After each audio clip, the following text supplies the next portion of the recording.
Hey YouTube, Alex here, and in today's video I want to answer the question, what do I like about traveling in major metropolitan areas? So what do I mean by major metropolitan area? Well, when I think about a major metropolitan area, I think of a Los Angeles, a New York City, a Tokyo, a Bangkok. I've been to New York, LA, and Bangkok. Haven't been to Tokyo yet except for a flight. But I want to go ahead and answer this question just because I've traveled in rural areas, I've traveled in suburban areas, I've traveled in college towns, mid-sized cities, rural, sort of remote islands, and a big variety. And I think it's worth asking the question, what do I like about major metro areas specifically, and cities in general, just because while I'm working remotely, traveling, and living abroad, because I need strong internet to do uploads and to do classwork, then I need to pick areas that are fairly urban. And so I've really been enjoying my time here in Medellin, and I want to go ahead and get into my points that I made. But before I get into this, definitely give me a thumbs up if you enjoy my content. It helps with the YouTube algorithm to share my videos with more people. Also, definitely subscribe to the channel if you like the content and you want to see more content like it. And finally, comment and let me know what you think down below. If you agree with my premises, if you have ideas of your own, definitely share with our audience. I'm sure that many of you have reasons that you like about big cities that I'm not going to mention here that I just couldn't think of. So definitely those comments are welcomed. So the first point I'm going to make here is the international airport factor. So something that I really like about being in LA and New York, and this is something that I experienced even in San Francisco. Some of you may not feel that SF is a major city or major metro area, but to me it's a big city. And I really liked that in San Francisco I had flights everywhere, not only all over the US, but also to many parts of Asia, one way or with a short layover. It was just really convenient compared to being in the Midwest, where usually I have 3 or 4 legs, including maybe even 5 or 6 legs, including cabs and buses, depending on, like I said, how you count it. And that's something that's nice. If you are in a Bangkok, for example, you're going to be able to get to Singapore, to Japan, to India, in many cases one way, depending on where you're going in those countries. You may have a short layover, but even to second cities like Osaka, you can go one way from places like Bangkok. That's not so much the case from a place like Phnom Penh. I noticed a number of times when I've lived through Phnom Penh that it's common for people flying out of Phnom Penh to have a layover in Bangkok. So Phnom Penh is a wonderful city. I really enjoy it.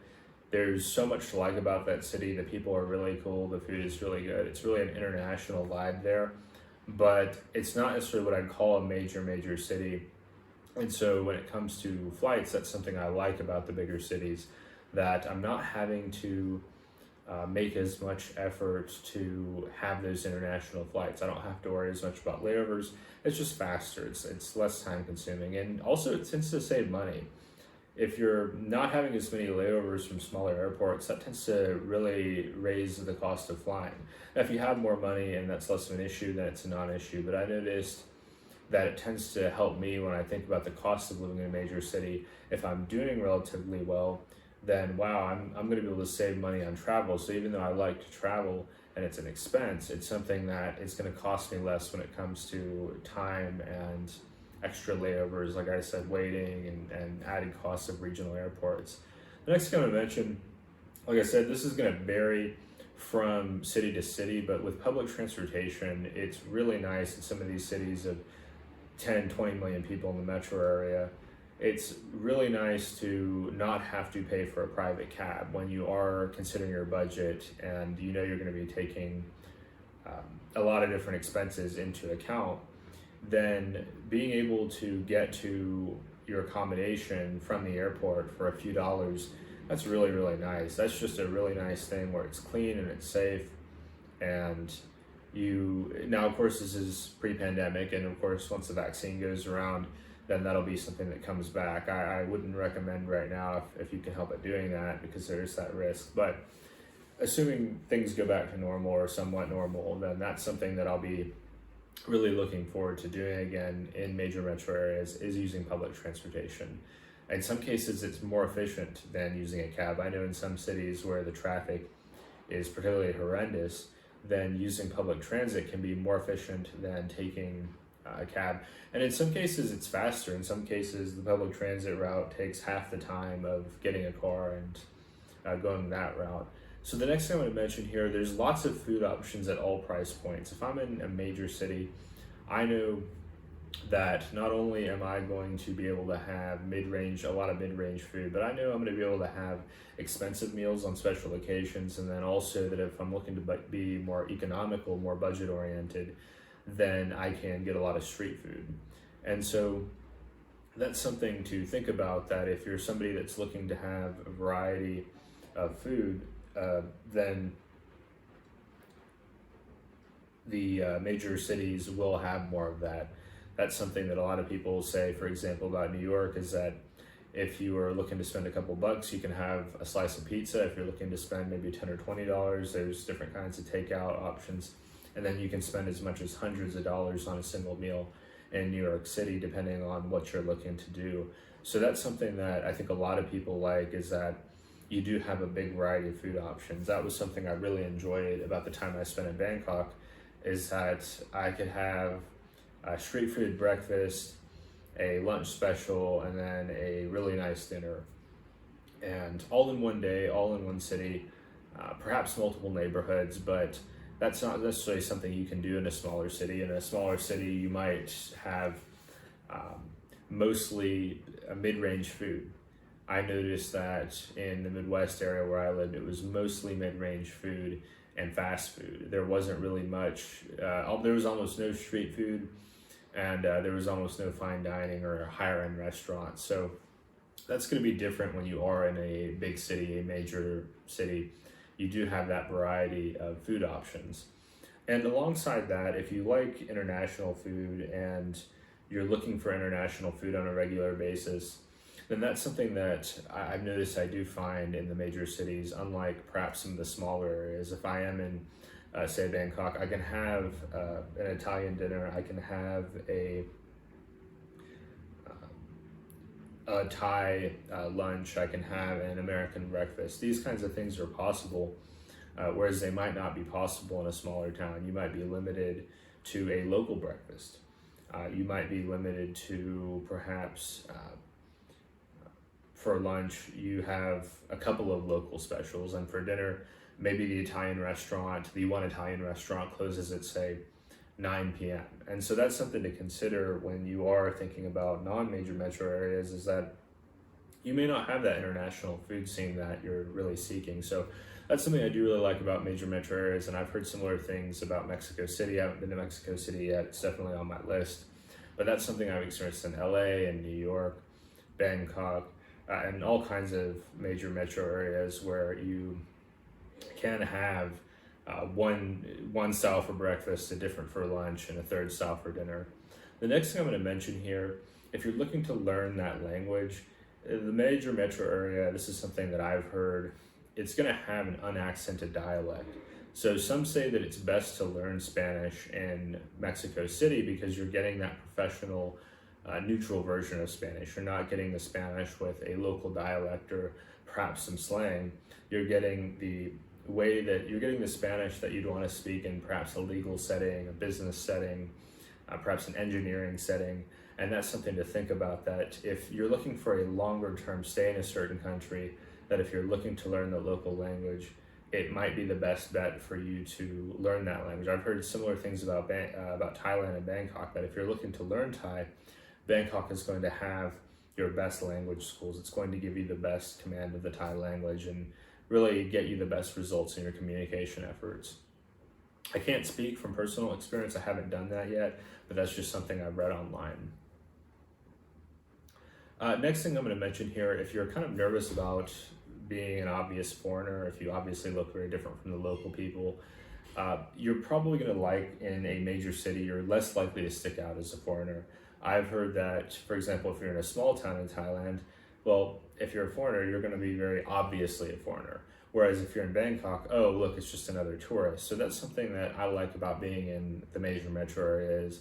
I'm definitely not, for example, in Thailand, a Thai person, but I'm also not the obvious foreigner, if that makes any sense. There's just so many people that people don't really give the time and attention as much. I'm not going to say there's not touts and scams and there's not opportunities for you to be victimized. Of course, I have a unique individual experience. Your experience may differ from mine, but that's just something that I've enjoyed. Is I don't really get gawked at or stared at in these major cities for the most part.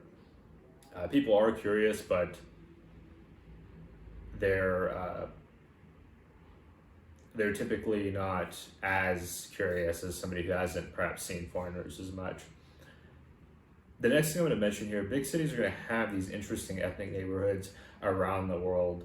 Even in Tokyo, which gets some critique for perhaps lacking diversity compared to some other big cities, has Korean people, has Pakistani people, has people from Iran, has people from India, has people from Nigeria, people from all over the world. And it's not just Tokyo. Many of these major cities have interesting ethnic neighborhoods. I know in New York City, it's very popular to visit the Little Italy neighborhood and have the Italian food.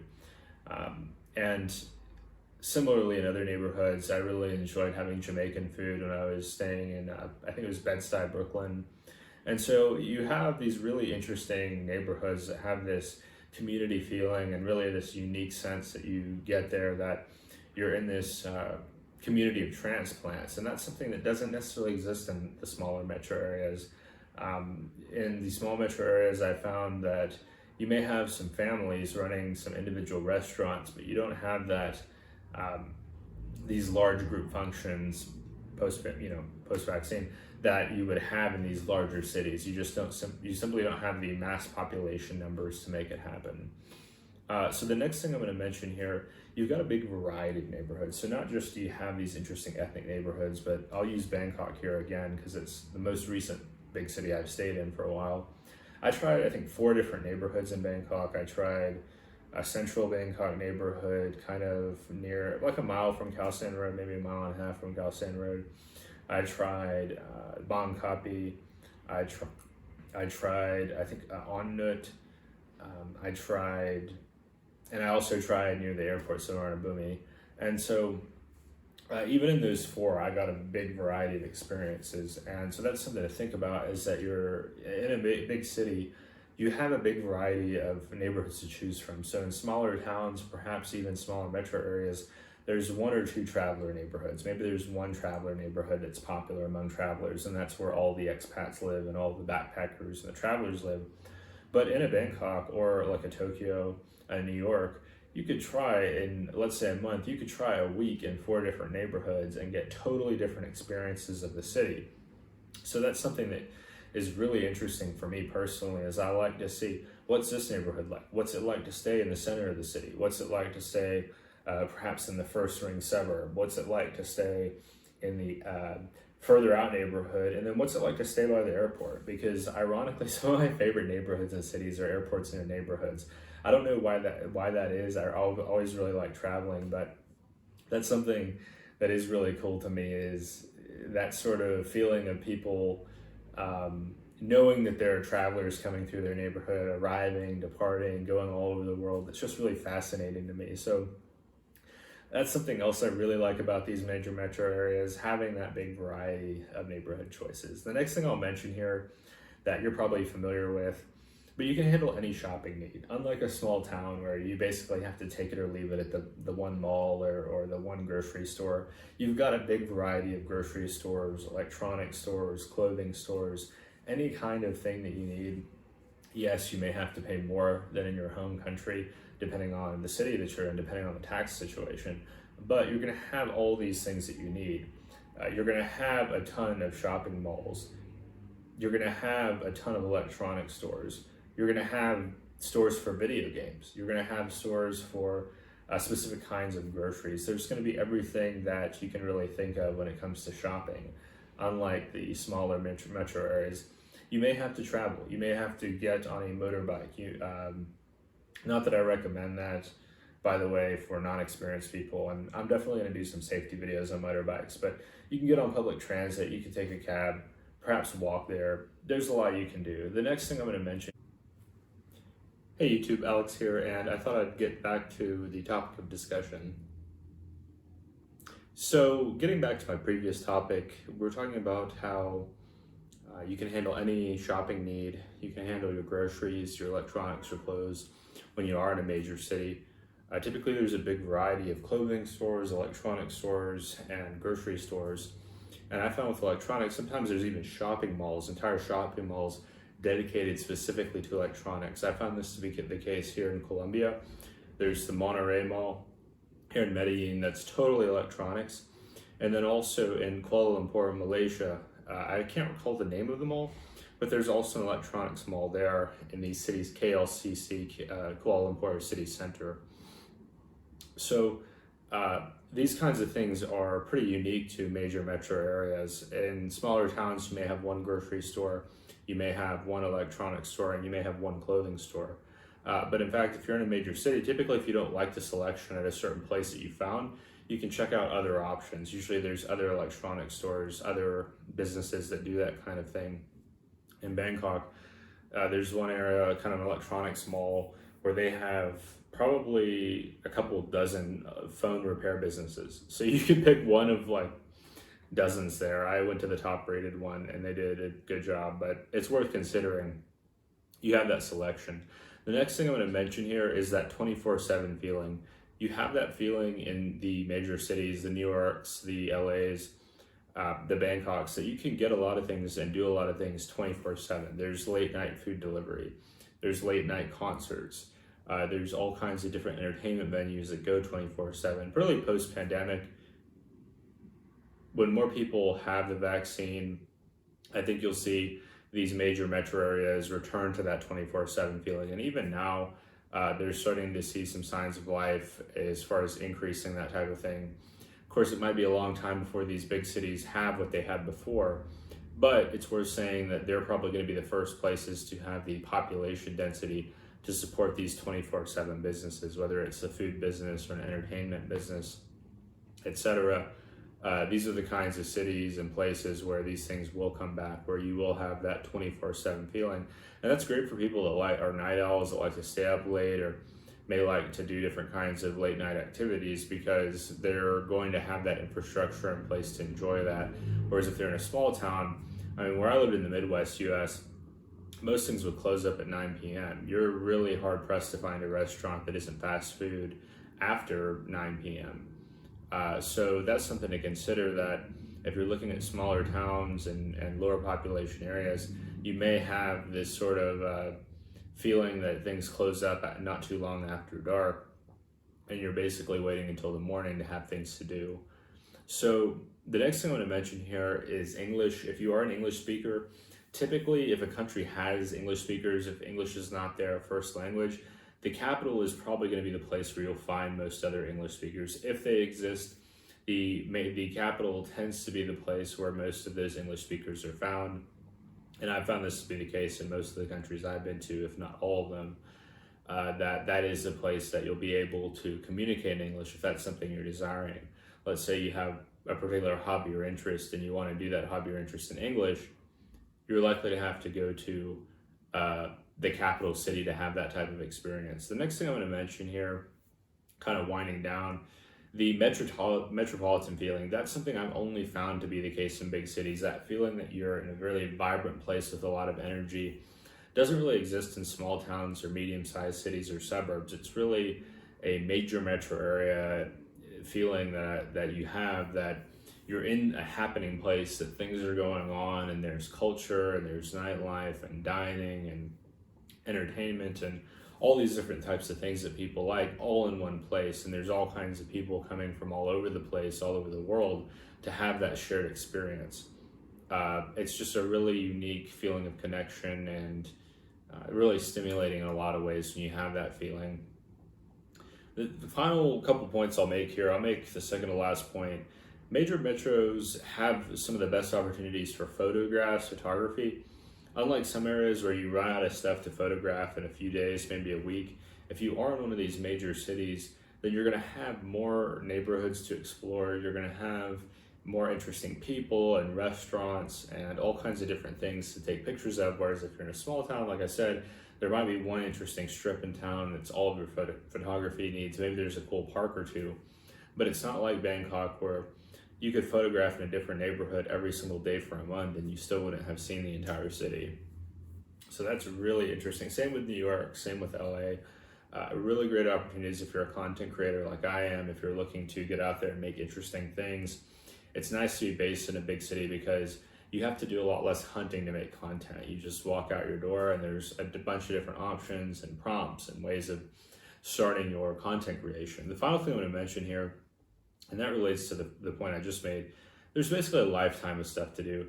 In these major cities, there's no end to the amount of things you can do, whether it be restaurants or, like I said, nightlife, shopping, dining, entertainment, all these different things. You're not going to run out of options. So unlike smaller cities, like where I'm from in the Midwest, Nashville, most of what there is to do relates to drinking or concerts. And so if you're not looking to drink or to go to a concert, there's really a limited amount of things to do. I know some people will say there's a bowling alley where you can drink and there's a movie theater where you can drink. But realistically speaking, you're somewhat limited. Nashville's not a bad city, but when people say, oh, it's this big city and there's all these things to do, my first couple questions are usually, does it involve a bar and does it involve a concert? And like I said, not judging Nashville, but it's not like in New York where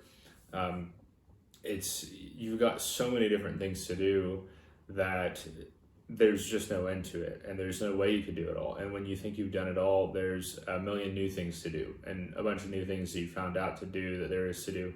New restaurants are opening and closing all the time. It's really an exciting sort of dynamic. So I hope this video has been helpful. I've covered in this video a number of topics related to why I enjoy traveling in major metro areas, why I like the New Yorks and the Bangkoks of the world, and why I think they might offer something unique to you. Definitely let me know what you think down in the comments. It helps our community to grow and to have discussions about what they like and don't like about different kinds of places. And if you don't like big cities, let me know too. We definitely want to have that open dialogue and really grow our understanding. Aside from that, give us a thumbs up if you like the content. It helps share our content with more people. And finally, subscribe if you enjoy this content. You want to see more content like it. So like I said, all that's been helpful. Hope it has. We'll see you next time.